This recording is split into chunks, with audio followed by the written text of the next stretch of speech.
السلام عليكم ورحمة الله وبركاته. الحمد لله رب العالمين، والصلاة والسلام على سيد الأنبياء والمرسلين نبينا محمد وعلى آله وصحبه أجمعين، أما بعد.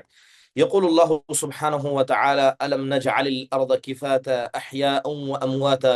وقال تعالى: فبعث الله غرابا يبحث في الأرض ليريه كيف يواري سوءة أخيه. محترم ومعزز حاضرین و حاضرات، الحمدللہ فقہ کی کلاس صلوات دواں ہے۔ ماں قبل کلاس کے اندر جنازے کو اٹھانی اور اس سے متعلق جتنے احکام ہو سکتے تھے، بنیادی طور پر کچھ چیزوں کی طرف اشارہ کیا گیا تھا۔ انشاءاللہ تعالی آج کے درس میں ذکر کیا جائے گا کہ میت کو دفن کرنے کے کیا احکام و آداب ہیں۔ اس کے حوالے سے کچھ بنیادی باتیں آپ کے سامنے رکھی جائیں گی۔ بات اگر میت کو دفن کرنے کی آئے تو اسے علماء نے فرض کفایہ قرار دیا کہ اگر چند لوگ کسی مسلم میت کے دفن میں شریک ہو جائیں تو یہ سب کی طرف سے کافی ہیں۔ اللہ تبارک و تعالیٰ نے سورہ مائدہ کے اندر اس کا ذکر کیا۔ اللہ نے کہا کہ فَبَعَثَ اللَّهُ غُرَابًا يَبْحَثُ فِي الْأَرْضِ، ہم نے ایک کوے کو بھیجا، وہ زمین میں جا کر کورید رہا تھا تاکہ وہ دکھا سکے کہ اپنے بھائی کو تم کس طرح دفناؤ۔ تو گویا اللہ تبارک و تعالیٰ نے بنی آدم کو اپنے بھائیوں کو دفنانے کا طریقہ ہمیں بتایا ہے، اور وہ کیسے؟ ایک کوے کے ذریعے۔ گویا دفن کے اندر یہ آیت اصل ہوئی، انسانوں کو دفن کرنے کے مسئلے میں یہ آیت اصل ہوئی۔ دوسری آیت کریمہ جو سورہ مرسلات کی ہے، میں نے پڑھی، اللہ نے ارشاد فرمایا: الم نجعل الارض کفاتا، اے انسانوں یہ تو بتاؤ کہ زمین کو ہم نے زندوں کے چلنے کی جگہ اور مردوں کے رکھنے کی جگہ نہیں بنایا ہے؟ لہذا یہ زمین کیا ہے؟ اس کے اوپر زندہ چلتے ہیں تو مردہ اس کے اندر موجود ہوتے ہیں۔ کہیں ایک جگہ اللہ نے کہا ثم اماتہ فاقبرہ، کہ اللہ نے انسان کو موت دے دی اور اس زمین میں اس کی قبر کو بنا دیا۔ تو پتہ یہ چلا کہ اللہ تبارک و تعالیٰ نے انسانوں کو عزت دی ہے کہ انہیں قبر میں باعزت طریقے سے دفنایا جاتا ہے، کتوں کی طرح، جانوروں کی طرح انہیں روڈوں پر کنارے نہیں پھینکا جاتا ہے، کیونکہ اللہ نہیں چاہتا کہ اس مردے کی وجہ سے زندہ انسان اس کی بدبو کی وجہ سے ہو یا اس قبیح منظر کی وجہ سے ہو تکلیف اٹھائے، اور نہ ہی اس مردے کی بے حرمتی کی جائے جو اللہ تبارک و تعالیٰ کے پاس چلا گیا۔ سنت سے یہ چیز ثابت ہے۔ حضرت ابو سعید الخدری رضی اللہ عنہ کہتے ہیں، اللہ کے نبی نے فرمایا، آپ نے کہا اذهبوا فدفنوا صاحبکم، اللہ کے نبی علیہ الصلوۃ والسلام کے سامنے ایک جنازہ آیا، مسلمان کا، صحابی رسول کا تھا۔ آپ نے کہا اسے لے جاؤ اور اپنے ساتھی کو لے جا کر تم دفن کر دینا۔ ادفنوا القتل فی مسارعہم، بلکہ ایک حدیث میں اللہ کے نبی نے، جو حضرت جابر بن عبداللہ رضی اللہ عنہ سے روایت ہے، اللہ کے نبی نے کہا کہ جہاں جہاں قتل ہوئے ہیں صحابہ، جہاں جہاں قتل ہوئے ہیں وہیں پر تم انہیں دفن کر دو۔ تو گویا میت کو دفن کرنے کے حوالے سے اسلام کا قانون یہ ہے کہ اسے دفنایا جائے گا۔ اب رہا مسئلہ یہ ہے کہ اگر کسی کافر کا انتقال ہو جائے، کسی غیر مسلم کا انتقال ہو جائے اور وہ مسلمانوں کے درمیان موجود تھا، تو اسے کہاں پر دفنایا جائے گا؟ کہا گیا کہ اگر مسلمانوں کی صفوں کے درمیان، ان کے گلیوں کے درمیان، ان کے شہر کے درمیان کسی غیر مسلم کا انتقال ہو جائے تو اسے دفن کیا جائے گا، ٹھیک ہے؟ اور مسلمانوں نے اسے دیکھا، ایسا نہیں ہے کہ انہیں چھوڑ دیا جائے گا، انہیں ایسے ہی چھوڑ دیا جائے گا۔ اسلام مردوں کی عزت و احترام کرنے کا حکم دیتا ہے۔ جیسے میں نے بتایا کہ دفن کیوں کرنا ہے، پہلی وجہ کہ اگر دفن نہ کیا جائے، ایسے ہی زمین پر جانوروں کی طرح انہیں چھوڑ دیا جائے تو ان کی بدبو سے، اس قبیح منظر سے زندوں کو تکلیف ہوگی، اور وہ جن کا مردہ ہے، وہ جن کی وہ لاش ہے، جن کے رشتہ داروں کا وہ میت ہے، انہیں بھی وہ تکلیف پہنچائے گی۔ دوسری بات یہ ہے کہ اسے دفن کر کے عزت دی جائے گی۔ اب دیکھیے، جہاں تک غیر مسلمانوں کو دفنانے کی بات کی جائے، اللہ کے نبی علیہ الصلوۃ والسلام نے بدر کی لڑائی لڑی۔ آپ علیہ الصلوۃ والسلام وہاں 24 دن تک آپ علیہ الصلوۃ والسلام رکے تھے، اور وہاں پر آپ نے 24 سے زیادہ مشرکین مکہ کے بڑے بڑے سرداروں کو کیا ہے، قلیب بدر کے اندر پھینکوانے کا حکم دیا تھا۔ آپ نے پھینکانے کا حکم دیا، آپ نے کہا خبیث مخبث، کہ بذات خود یہ خبیث ہیں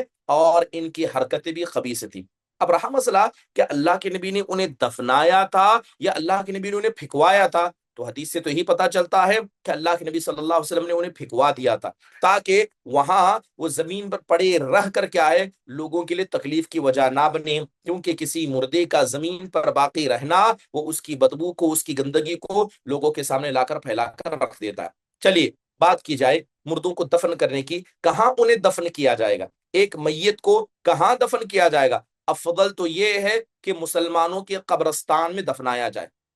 افضل کیا ہے کہ قبرستان میں دفنایا جائے۔ اللہ کے نبی علیہ الصلوۃ والسلام صحابہ اکرام کو کہاں دفناتے تھے؟ بقیع الغرقد، ایک جگہ ہے جسے جنت البقیع کہا جاتا ہے، جبکہ یہ لفظ جنت البقیع کئی حدیثوں میں ثابت نہیں ہے، بلکہ اس کا نام بقیع الغرقد ہے، کیونکہ وہاں پر غرقد کے بہت سارے درخت تھے۔ اللہ کے نبی صلی اللہ علیہ وسلم نے سارے درختوں کو مدینہ پہنچنے کے بعد کٹوا دیا تھا، لیکن اس کا نام بقیع الغرقد تھا۔ لہذا آپ علیہ الصلوۃ والسلام نے مردوں کو مسلمانوں کے قبرستان میں دفن کرنے کا حکم دیا تاکہ جو بھی زیارت کرنا چاہے وہ ان کے لیے دعا کرے، ان پر رحم کھائے، اللہ سے ان کی مغفرت کی دعا کرے۔ گویا آپ سمجھ لیجئے کہ جس طرح زندے مسلمانوں کی جگہ ان کے اپنے گھر، اپنی مسجدیں ہیں، مردوں کی جگہ قبرستان ہے۔ مردوں کی جگہ کیا ہے؟ وہ قبرستان ہے۔ لہذا اگر بہت ساری حالات میں جگہوں میں دیکھا جاتا ہے کہ خاندان کے الگ الگ قبرستان ہیں، کوئی آدمی اپنے ماں باپ کو لے جا کر اپنے کھیت میں دفنا دیتا ہے، افضل یہ ہے کہ مسلمانوں کے قبرستان میں دفنایا جائے تاکہ جو بھی قبر کے آئے، کسی کا بھی انتقال ہو، قبرستان میں جب آئے لوگ دعا پڑھتے ہیں، لوگ ان مردوں کو دعا ہی دیتے ہیں، تو ان دعاؤں کے حقدار ہمارے میت ہوں گے اگر ان کو عام مسلمانوں کے قبرستان میں دفنایا جائے گا۔ اور یہ بات آپ یوں بھی سمجھیے کہ جو لوگ اپنے پرسنل قبرستان رکھتے ہیں یا اپنے کھیتوں میں یا اپنے خاص کسی پلاٹ میں اپنے مردوں کو دفناتے ہیں، وہ ان کی حفاظت اس طرح نہیں کر سکتے جس طرح کے مسلمانوں کے قبرستان میں جہاں باؤنڈریز ہوتی ہیں، نگہبان ہوتے ہیں، ذمہ دار ہوتے ہیں، انہیں دفنایا جاتا ہے۔ اور اللہ رحم فرمائے، دور حاضر کا وہ دور ہے، زندہ تو زندہ، مردہ لاشوں کو بھی نہیں چھوڑا جاتا، جوان لڑکیوں کو قبروں سے اٹھایا جا رہا ہے، مردہ لاشوں کو نکال کر ان کے جسم کے اعضاء نکالے جا رہے ہیں، نعوذ باللہ، بہت ساری بے حرمتی مردوں کے ساتھ کی جاتی ہے۔ ان کی حفاظت کا بہترین طریقہ یہ ہے کہ انہیں مسلمانوں کے قبرستان میں لا کر دفنایا جائے۔ چلیے اب گفتگو کرتے ہیں کہ قبرستان میں دفنانا افضل ہے، کیا کوئی آدمی اپنے گھر کے صحن میں اپنے کسی میت کو دفنا سکتا ہے یا اپنے کسی پلاٹ میں اپنی جگہ میں دفنا سکتا ہے؟ اس مسئلے میں علماء اکرام کی دو رائے۔ پہلی رائے جسے مالکیہ، شافعیہ، حنابلہ اور اکثر علماء نے کہا، جیسے امام ابن رجب کی کتاب فتح الباری ہے، اس کے اندر انہوں نے کہا کہ اکثر علماء کی رائے ہے کہ اپنے گھر میں، اپنے گھر کے صحن میں مردوں کو دفنانا جائز ہے، کیونکہ جناب محمد رسول اللہ صلی اللہ علیہ وسلم کو حضرت عائشہ کے کمرے میں دفنایا گیا تھا۔ لہذا جب اللہ کے نبی کو آپ کے اپنے گھر میں، اپنے کمرے میں دفنایا گیا تھا، تو کسی عام مسلمان کو اس کے اپنے گھر میں کیوں نہیں دفنایا جا سکتا؟ دوسری رائے جو ابن حجر العسقلانی کی ہے اور اکثر حنابلہ کی ہے، وہ کہتے ہیں کہ گھر میں دفنانا مکروہ ہے، نہیں دفنانا چاہیے، کیونکہ بات اگر اللہ کے نبی صلی اللہ علیہ وسلم کی جائے، وہ تو انبیاء کی خاصیت تھی، ان کا یہ مقام و مرتبہ تھا کہ جہاں انتقال ہو گیا وہیں دفنایا جائے، ان کے جنازے کو ادھر ادھر لے کر گھوما نہ جائے۔ ان کی عزت و تکریم یہ ہے کہ جہاں انتقال ہوا وہیں ان کو دفنایا جائے، وہ ان کی جگہ ہے، وہ تو اللہ کے نبی صلی اللہ علیہ وسلم کے ساتھ خاص تھا۔ آپ بتائیے کہ صحابہ میں سے کیسے ایسے تھے، کتنے ایسے تھے جن کو ان کے گھروں میں دفنایا گیا؟ کیا حضرت ابوبکر کو اللہ کے نبی صلی اللہ علیہ وسلم کے حضرت عائشہ کے کمرے میں دفنایا گیا؟ کیا ان کا گھر موجود نہیں تھا؟ کیا حضرت عمر کا گھر موجود نہیں تھا؟ اور اللہ کے نبی صلی اللہ علیہ وسلم نے ایک حدیث میں کہا لا تجعلوا بیوتکم مقابر، کہ تم اپنے گھروں کو قبرستان نہ بناؤ، یعنی گھروں کو قبرستان بنانے سے منع کیا گیا۔ یہ بات الگ ہے کہ قبرستان میں نماز نہیں پڑھی جاتی، آپ نے اس لیے کہا کہ گھروں کو قبرستان نہ بناؤ، یعنی اس میں نماز ادا کیا کرو، لیکن کہیں نہ کہیں یہ ظاہری طور پر یہ حدیث ہمیں یہ بھی پیغام دیتی ہے کہ گھروں کے اندر مردوں کو دفنانا نہیں چاہیے۔ اور بات اگر کی جائے مسلمانوں کی عادتوں کی، مسلمانوں کی سنتوں کی، مسلمان جناب محمد الرسول اللہ صلی اللہ علیہ وسلم کے زمانے سے لے کر اب تک اپنے گھروں کے اندر دفنانے کا رواج کہیں نہیں رہا،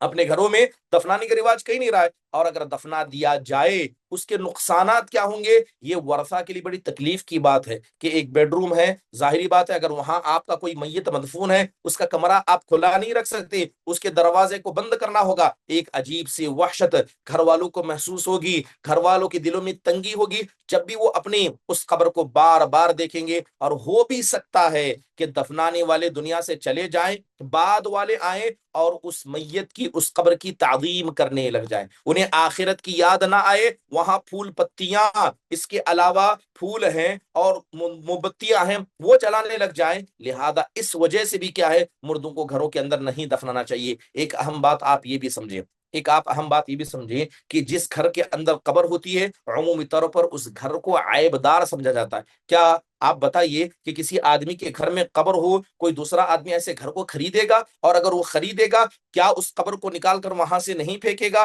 کیونکہ قبر کو یعنی قبر کو ہمیشہ لوگوں نے اپنی نگاہوں سے دور دیکھا ہے، جب انسان کو ضرورت ہو تب جائے۔ اور قبرستان کی زیارت کا ہمیں حکم کیوں دیا گیا؟ تاکہ ہم وہاں جائیں، دعا کریں، ان پر رحم پڑے۔ گھر کے اندر قبر ہوگی، کیا آپ کے دل میں اس کو دیکھ کر ہر وقت دعا یاد آئے گی؟ یہ صحیح نہیں ہے۔ ہو سکتا ہے کہ دفنانے کے بعد بسا اوقات بعض قبروں میں ہوتا ہے کہ جب قبر سوکھی ہوتی ہے یا مٹی گیلی ہو جاتی ہے تو اس قبر سے بدبو بھی آنے لگتی ہے، اس قبر سے بدبوئیں آنے لگتی ہیں، اور گھر کے اندر اس طرح کی بدبوئیں، نجاست، ظاہری بات ہے کہ مردہ آپ کے گھر کے اندر مدفون ہے، کیڑے پتنگے وہاں ہوں گے اور چھوٹے چھوٹے حشرات وہاں گھر سے باہر نکلیں گے، تو ان سارے وجوہات کی بنیاد پر یہ بات واضح ہوئی کہ گھروں کے اندر دفنانا یہ جناب محمد الرسول اللہ صلی اللہ علیہ وسلم کا طریقہ، مسلمانوں کا طریقہ نہیں رہا ہے، اور علماء نے اس کو مکروہ یعنی ناپسند قرار دیا ہے،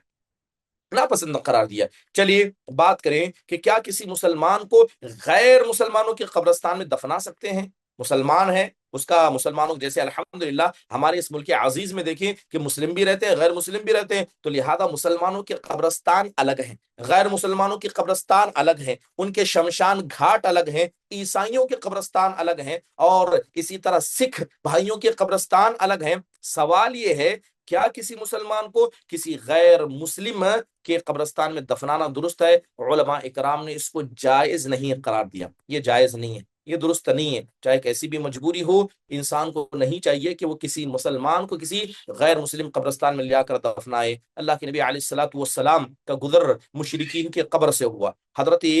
بشیر رضی اللہ عنہ سے روایت ثابت ہے، امام ابو داؤد نے اس حدیث کو نقل کیا کہ آپ کا گزر مشرکین کی قبر سے ہوا، آپ نے کہا لقد سبق هؤلاء خيرا كثيرا ثم مر قبل قبر المسلمین فقال لقد ادرك هؤلاء خيرا كثيرا۔ اللہ کے نبی صلی اللہ علیہ وسلم مشرکین کی قبر سے گزرے اور آپ نے کہا کہ یہ لوگ بہت سارے خیر سے پیچھے رہ گئے، یعنی جو خیر نبوت میرے پاس آئی ہے اس سے یہ پیچھے رہ گئے، مسلمانوں کی قبروں سے آپ کا گزر ہوا تو آپ نے کہا کہ بہت ساری خیر کو انہوں نے پایا۔ اس کے بعد اللہ کے نبی علیہ الصلوۃ والسلام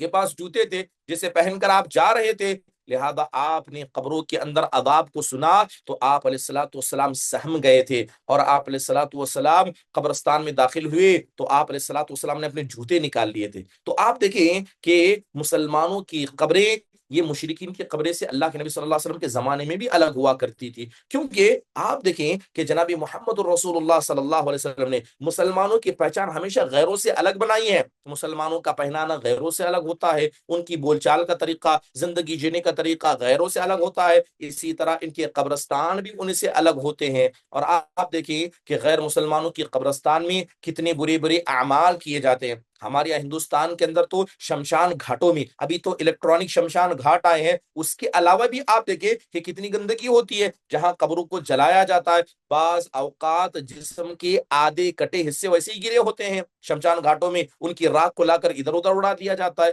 تو ظاہری بات ہے ان تمام حالتوں میں مسلمانوں کو چاہیے کہ وہ اپنے قبرستان کا انتظام کریں، جس گاؤں میں نہیں ہے مسلمانوں کی ذمہ داری ہے، وہاں کی جماعت و جمعیت کی ذمہ داری ہے، وہاں کے اہل ثروت بیت المال والوں کی ذمہ داری ہے کہ وہ مسلمانوں کے لیے مستقل قبر کا انتظام کریں، مستقل قبر کا انتظام کریں۔ اب اس کا الٹا سوال لیجئے، کیا کسی غیر مسلم کو مسلمانوں کے قبرستان میں دفنایا جا سکتا ہے؟ علماء نے اس کو بھی درست قرار نہیں دیا، علماء نے اس کو بھی درست قرار نہیں دیا تاکہ ان دونوں کی قبریں آپس میں نہ ملیں۔ حضرت عبد الرحمن بن غنم یہ تابعیوں میں سے ہے، انہوں نے کہا کہ میں نے عمر بن خطاب رضی اللہ عنہ کو لکھ کر بھیجا کہ ہمارا جو مصالحت ہے، ہمارا جو اگریمنٹ ہے، یہ شام کے نصارہ کے ساتھ ہو چکا ہے، اس شرط پر ہے کہ وہ ہمارے مسلمانوں کے قریب آ کر اپنے مردوں کو نہیں دفنائیں۔ حضرت عبد الرحمن بن غنم نے کیا مشورہ، کیا مشاورت کیا، یعنی اہل شام سے جو وہاں کے نصارہ تھے ان سے اتفاق کیا، ان سے اگریمنٹ کیا، بلکہ ایک طرح کا یہ عہد و پیمان کیا، صلح کیا کہ تم ہمارے ساتھ اچھا رہو، ہم تمہارے ساتھ اچھا رہیں، لیکن شرط یہ ہے، لیکن کیا کہا، لیکن شرط یہ ہے کہ تمہارے قبرستان مسلمانوں کے قبرستان کے الگ ہوں گے۔ اور حضرت عمر بن خطاب رضی اللہ عنہ نے اس کو صحیح قرار دیا، بلکہ بعض روایتوں میں کہ حضرت عمر نے یہ لکھ کر بھیجا تھا۔ میرے حال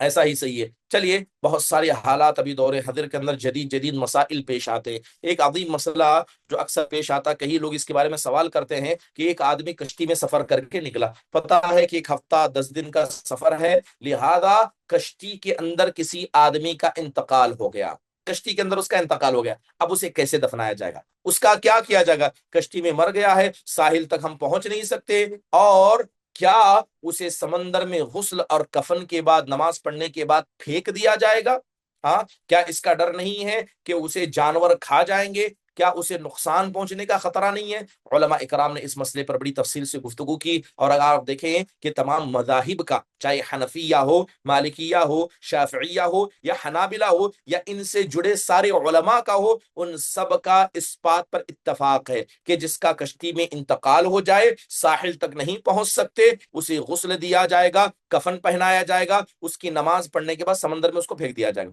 سمندر میں اس کو نیچے اتار دیا جائے گا، کیونکہ اسے باقی رکھنا سمندر کشتی میں یہ سب کے لیے نقصان دائق ہے، اور کوئی آدمی اس بات پر یہ مأمون نہیں ہوگا کہ اس کے ساتھ کیا آگے ہونے والا ہے۔ اور اگر جیسے دور حاضر کے اندر جو اچھی کشتیاں ہیں، ان کے اندر باقاعدہ یہ بہت سارے ایسے جنازے ہوتے ہیں جہاں جنازوں کو محفوظ رکھا جاتا ہے، آئس وغیرہ کا انتظام ہوتا ہے، اگر ویسا کوئی انتظام ہے تو اس میت کی حفاظت کی جائے گی تاکہ زمین پر پہنچ کر اسے دفنایا جائے۔ اگر اس لاش کی حفاظت کی کوئی تدبیر نہیں ہو سکتی ہے تو اسے سمندر میں پھینک دیا جائے۔ اس پر تمام اہل علم کا، تمام مذاہب کا اس پر اتفاق ہے، تمام مذاہب کا اس پر اتفاق ہے۔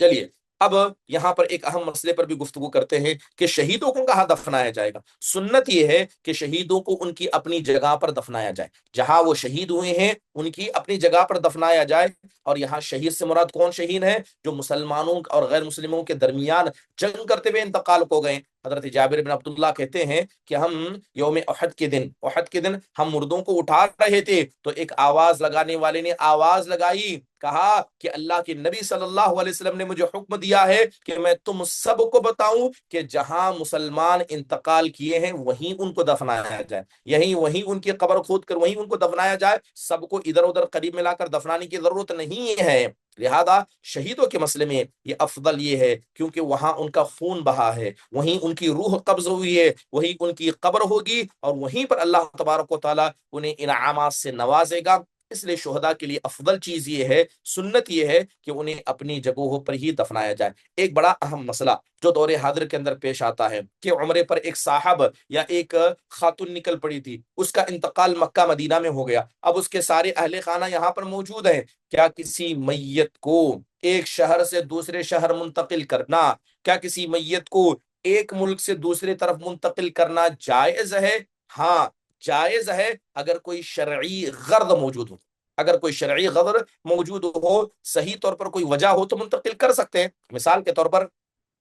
اب کسی دوسرے ملک میں انتقال ہو گیا، اب اس کے پاس نہ پاسپورٹ ہے نہ کوئی چیزیں ہیں، تو وہاں کی حکومتیں اجازت نہیں دیتی ہیں کہ جس کی کاغذی کارروائی مکمل نہیں اسے دفنایا جائے، تو ایسی حالت میں اسے واپس لایا جا سکتا ہے، بس اس غرض سے کہ یہاں انتقال ہو گیا، ان کا اصل گھر فلاں ہے۔ جیسے ہوتا ہے کہ بسا اوقات بعض لوگ سفر کر کے ادھر سے ادھر آتے ہیں، کسی آدمی کا انتقال کہیں ہو گیا، لوگ کیا ہے اکثر اپنے مردوں کو یہاں سے وہاں منتقل کرتے ہیں، لیکن افضل چیز یہ ہے کہ جہاں انتقال ہو گیا وہیں دفنا دیا جائے۔ ہاں، اگر کوئی شرعی غرض موجود ہے تو شرعی غرض کی بنیاد پر ادھر سے ادھر منتقل کیا جا سکتا ہے، ادھر سے ادھر منتقل کیا جا سکتا ہے، ورنہ اصل یہ ہے کہ مردوں کے ساتھ ایسا معاملہ نہ کیا جائے کہ 8 دن 2 دن آپ انہیں آئس میں رکھیں، یہاں سے وہاں پہنچائیں، ان کے رشتہ دار وہاں ہیں۔ افضل میں بات کروں، افضل یہ ہے کہ جہاں انتقال ہو جائے انہیں فوراً دفنایا جائے۔ ایک دو حدیثیں ہمیں اس کی طرف ملتی بھی ہیں، جیسے کہ حضرت امام مالک رحمہ اللہ علیہ کے قول بڑا مشہور ہے، انہوں نے کہا کہ حضرت سعد بن ابی وقاص اور سعید بن زید سعد بن ابی وقاص اور سعید بن زید، یہ دونوں صحابی رسول مدینہ سے جسٹ باہر وادی عقیق میں ان کا انتقال ہوا تھا۔ وادی عقیق اب یہ باقاعدہ مدینہ کے اندر ہے، جامعہ اسلامیہ مدینہ یونیورسٹی، اس کے بالکل سامنے وادی عقیق موجود ہے، وہاں پر ان دونوں کا انتقال ہوا۔ کس کا؟ حضرت سعد بن ابی وقاص کا، سعید بن زید کا۔ ان دونوں کو اٹھا کر وہاں سے مدینہ لایا گیا تھا، اور اتنا اگر آپ فاصلہ دیکھیں تو تقریباً 5 سے 8 کلومیٹر کا فاصلہ ہے، 5 سے 8 کلومیٹر کا فاصلہ ہے وادی عقیق اور مسجد نبی کے قریب میں۔ تو وہاں سے ان کو اٹھا کر لایا گیا، پھر مدینہ کے اندر ان کو دفن کیا گیا۔ تو اس سے بعد علماء نے استدلال کیا کہ صحابہ موجود تھے، صحابہ جانتے تھے، تابعین بھی موجود تھے، مگر کسی نے اس عمل پر انکار نہیں کیا، کسی نے اس عمل پر انکار نہیں کیا۔ تو اس بنیاد پر بعض علماء نے کہا کہ اگر صرف رشتہ داروں کا مسئلہ ہے تو لایا جا سکتا ہے، لیکن اصل بات یہی ہے کہ انسان کا جہاں انتقال ہو جائے وہیں اس کو دفنایا جائے۔ ادھر سے ادھر منتقل کرنا، میت کو انتظار کرانا، اس کی اصل جگہ تک نہ پہنچانا، یہ درست عمل نہیں ہے۔ چلیے اب بات کرتے ہیں دفنانے کی، کہ دفنانے کا طریقہ کیا ہونا چاہیے۔ اب ہمارے یہاں ہندوستان کے اندر بہت سارے الگ الگ طریقے ہوتے ہیں۔ ایک طریقہ لحد کا ہے، لحد کہتے ہیں بگلی قبر کو، یعنی قبر سیدھی ہو اور ایک حصہ اندر کا جو سب سے نیچا حصہ کاٹ دیا جائے، اب میت کو سیدھا اتار کر اس کے چہرے کو اس طرف کر کے، یعنی قبلہ طرف کر کے اس کو لٹا دیا جائے، یہ بگلی قبر یا اسے لحد قبر کہا جاتا ہے۔ بعض لوگ لحد قبر نہیں کہتے، بالکل قبر سیدھی ہوتی ہے، اس کے چہرے کو قبلے کی طرف کر کے اس کو لٹا دیا جاتا ہے، کروٹ لٹا کر کیا ہے پتھر اتر رکھ کر اس کو دفنایا جاتا ہے۔ لیکن افضل کیا ہے کہ لحد کیا جائے، سیدھی قبر ہو اور نیچے بگلی حصہ کاٹ دیا جائے۔ مرد حضرات ان باتوں کو بخوبی طریقے سے جانتے ہیں، لہذا یہ جو لحد ہے جس کو کہا جاتا ہے لحد قبر، اس کا کرنا افضل ہے۔ علماء اکرام نے اس کو افضل قرار دیا۔ جب حضرت سعد بن ابی وقاص رضی اللہ عنہ اپنی بیماری میں تھے تو انہوں نے کہا تھا الحدوا لی لحدا، کہ جب میرا انتقال ہو جائے تو میری قبر کو لحد والا بنانا، میرے قبر والوں کو، میری قبر کو لحد بنانا، ونصبوا علی اللبن نصبا، اور جب میرا انتقال ہو جائے میری قبر پر 2 اینٹیں رکھ دینا، یعنی آزو بازو پہچان کے لیے 2 اینٹیں رکھ دینا، اسی طرح کرنا جس طرح اللہ کے نبی کی قبر کے ساتھ کیا گیا تھا۔ کیا کہتے ہیں حضرت سعد بن ابی وقاص کہ اسی طرح کرنا جس طرح اللہ کے نبی صلی اللہ علیہ وسلم کی قبر کے ساتھ کیا گیا تھا۔ تو پتہ یہ چلا کہ اللہ کے نبی صلی اللہ علیہ وسلم کا جب انتقال ہوا، آپ کو دفنایا گیا تھا تو آپ کے ساتھ لحد کا معاملہ کیا گیا تھا، آپ کے سرہانے اور پیر کے پاس 2 اینٹیں رکھی گئی تھی، بس قبر کی پہچان کے طور پر۔ حضرت انس بن مالک کی اور ایک روایت سنیے، کہتے ہیں جب جناب محمد الرسول اللہ صلی اللہ علیہ وسلم کا انتقال ہوا، مدینہ کے اندر کوئی آدمی ایسا نہیں تھا جو لحد کے بارے میں گفتگو نہیں کرتا تھا۔ وہ کہتے نستخیر ربنا نبعث الیہا فایما سبق ترکنا فارسلنا الیہا فسبق صاحب الذی فلاحد للنبی صلی اللہ علیہ وسلم۔ کہتے ہیں کہ جب نبی صلی اللہ علیہ وسلم کا انتقال ہو گیا، ساری مدینہ میں شور شرابہ ہو گیا، اب لوگ بلا رہے ہیں کہ کون قبر کھودے گا، لہذا سب سے پہلے جو لوگ آگے بڑھے انہوں نے اللہ کے نبی صلی اللہ علیہ وسلم کے ان کے گھر میں قبر کھودی، تو لحد قبر ہی کو کھودا گیا۔ اب جو چیز صحابہ اکرام نے جناب محمد الرسول اللہ صلی اللہ علیہ وسلم کے لیے چنا تھا وہ لحد قبر تھی، اور ہر مسلمان کو چاہیے کہ اس کی اپنی بھی خواہش ہو اور اپنے اہل خانہ کی بھی خواہش ہو کہ وہ اپنے لیے، اپنے گھر والوں کے لیے لحد قبر کو چنے، یہ زیادہ افضل ہے۔ رہا مسئلہ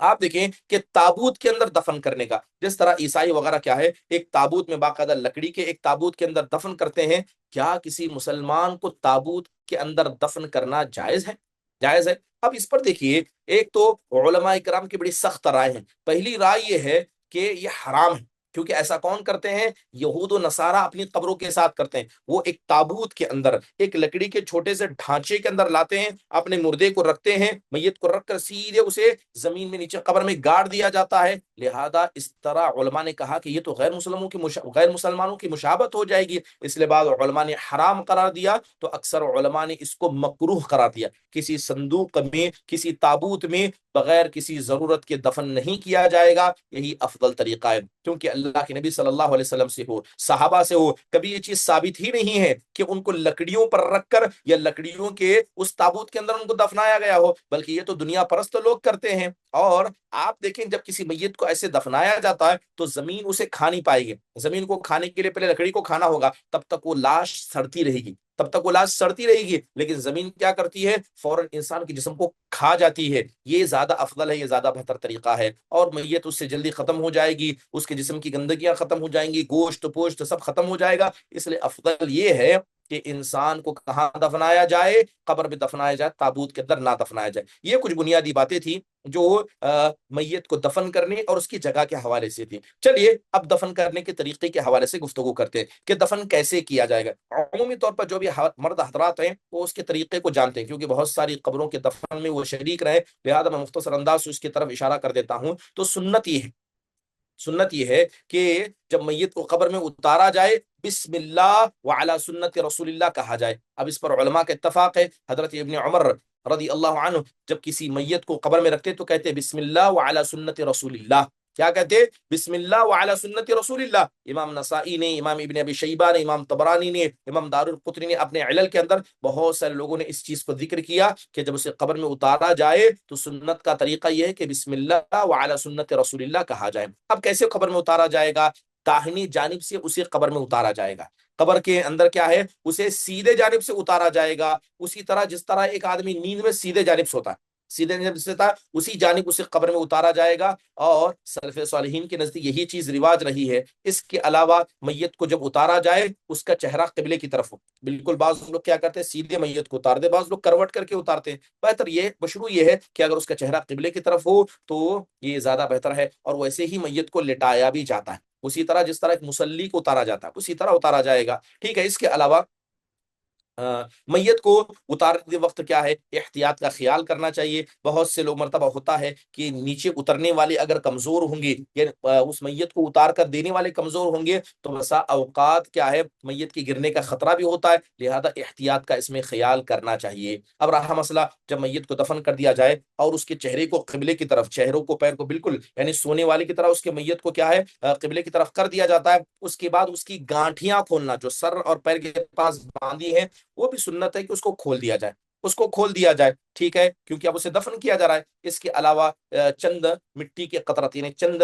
جسے ہم کہہ سکتے ہیں چند مٹھیاں مٹی کو اس کے جسم پر ڈال دیا جائے۔ ٹھیک ہے، تین تین مٹیاں اس کے سر پر ڈالی، سر کے پاس ڈالی جائے، پیر کے پاس ڈالی جائے، جو بالکل میت کو لگ کر اس کے کفن کو لگ کر ہو۔ یہ بھی مستحب ہے، جیسے کہ حضرت عمر بن سعید کہتے ہیں کہ حضرت علی رضی اللہ عنہ نے یزید بن مکفف کی نماز جنازہ پڑھائی تو حضرت علی نے کیا کیا کہ جیسے ان کو ابھی دفنایا جا رہا تھا، ابھی ان کی میت نظر آ رہی تھی تو 3 مرتبہ مٹی اٹھا کر ان پر پھینک دی تھی، 3 بار پھینک دی تھی۔ اور عمومی طور پر ہندوستان کے اندر ایسا ہی کیا جاتا ہے، جیسے میت کو دفنایا جاتا ہے سب لوگ 3 3 مٹھی کیا ہے مٹی اس میت کو دیتے ہیں، اسی کو مٹی دینا کہتے ہیں، لہذا یہ بھی مستحب اعمال کے اندر موجود ہے۔ ٹھیک ہے، اب میت کو دفن کرنا کیسے کیسے ہو سکتا ہے، کتنی کتنی مردوں کو ایک قبر میں دفن کیا جا سکتا ہے۔ ٹھیک ہے، تو درست ہے، علماء کرام نے جائز قرار دیا اگر ضرورت ہو تو 2 مرد 2 عورتوں کو ایک قبر میں دفن کرنے میں کوئی حرج کی بات نہیں۔ جیسے ابھی کورونا وائرس کے زمانے میں دیکھا گیا کہ قبر کھودنے والے موجود نہیں تھے، بڑی تکلیف سے بلڈوزروں سے قبروں کو کھودا جاتا، اس وقت ضرورت تھی لہذا کئی میتوں کو ملا کر دفنایا کیا جاتا تھا، تو ضرورت کی بنیاد پر ایسا کرنا درست ہے۔ لیکن افضل یہ ہے کہ اگر ایک ہی گھر کے کئی افراد کا بھی انتقال ہو جائے سب کو الگ الگ دفنایا جائے، باپ بیٹا ماں بیٹا یا اسی طرح باپ بیٹا کوئی بھی ہو سب کو الگ الگ دفنایا جائے، یہ زیادہ افضل ہے، یہ زیادہ بہتر ہے، یہ زیادہ افضل ہے، زیادہ بہتر ہے۔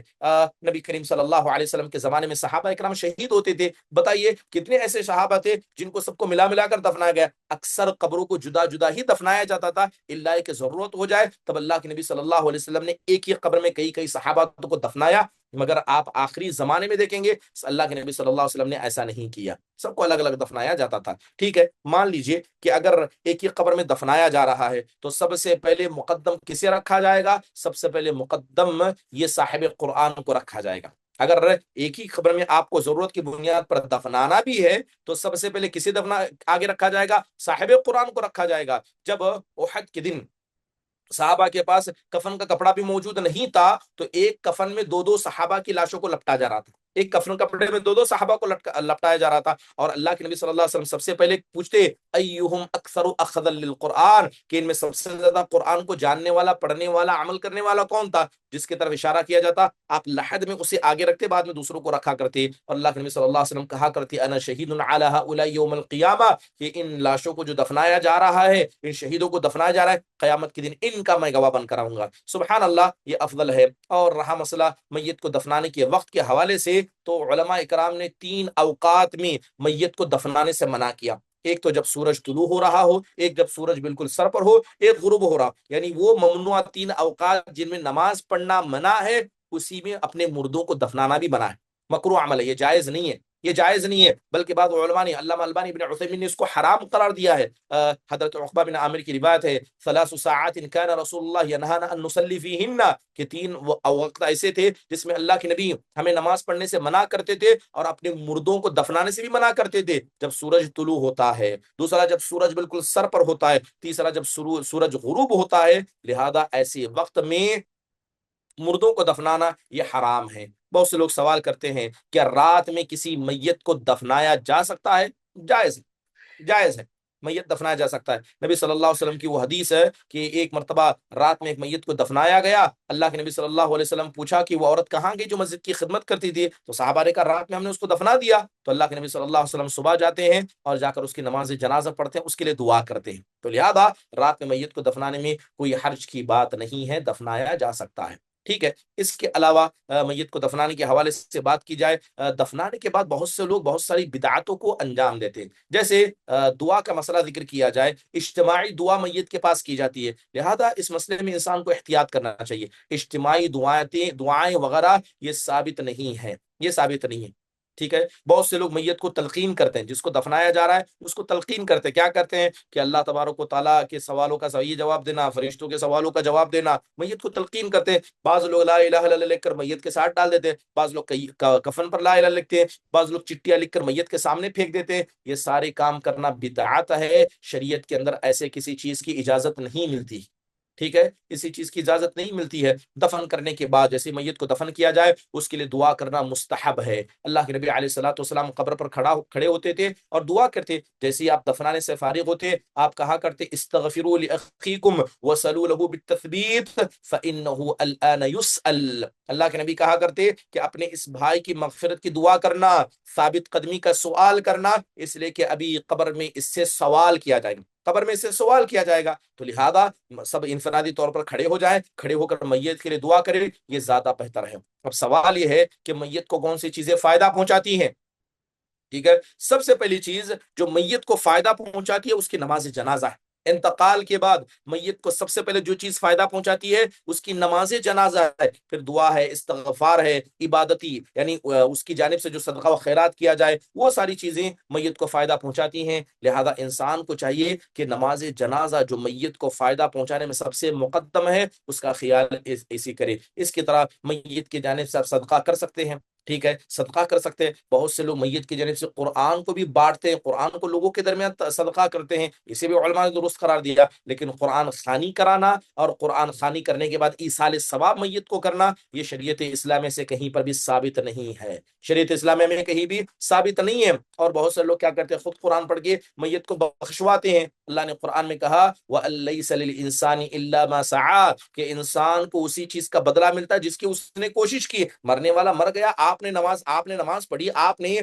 قرآن پڑھا، اس کا ثواب ہمیں ملے گا، میت کو ملنے والا نہیں ہے۔ ایسا نہیں کہ بلوٹوتھ سے، وائی فائی سے آپ ثواب کو ٹرانسفر کریں گے، شریعت کے اندر یہ چیزیں ثابت نہیں ہے، لہذا یہ جو ایصال ثواب کا طریقہ قرآن بخشوانا، نماز بخشوانا اور اسی طرح کیا ہے مہر بخشوانے کا کام کیا جاتا ہے، یہ ساری چیزوں کو علماء اکرام نے بدعت میں قرار دیا ہے، لہذا انسان کو اس مسئلے میں مکمل طور پر احتیاط کرنا چاہیے۔ اللہ تعالیٰ سے دعا ہے کہ اللہ تبارک و تعالیٰ ہم سب کو جنازے کی احکام، اس کے مسائل کو صحیح طریقے سے سمجھنے، انہیں جاننے، ان پر عمل کرنے اور ان تمام بدعاتوں سے ہم سب کو بچنے کی توفیق نصیب فرمائے جو موجودہ دور کے اندر ہمارے یہاں پائے جاتے ہیں۔ انشاءاللہ تعالی آئندہ درس کے اندر قبرستان کے احکام پر گفتگو کی جائے گی، یہاں تک میت کے دفنانے تک میت کے تمام احکام مکمل ہو گئے، اب آئندہ درس میں ہم قبرستان کے احکام ذکر کریں گے کہ قبرستان میں انسان کو کیا کیا کرنا چاہیے، قبرستان میں انسان کو کیا کیا نہیں کرنا چاہیے، کیا مردوں کو دوبارہ اکھاڑنا جائز ہے، قبروں کی زیارت کرے تو ہمیں کیا کرنا چاہیے،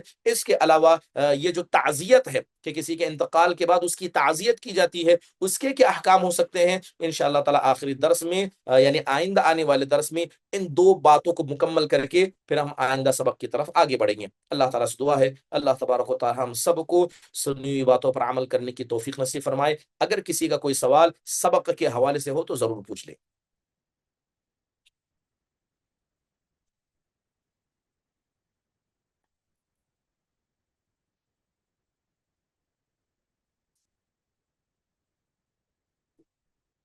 چلیے ٹھیک ہے، پھر اجازت دیجیے، ختم مجلس کی دعا پڑھیے۔ سبحانک اللہم و بحمدک، اشہد ان لا الہ الا انت، استغفرک و اتوب الیک۔ السلام علیکم ورحمۃ اللہ وبرکاتہ۔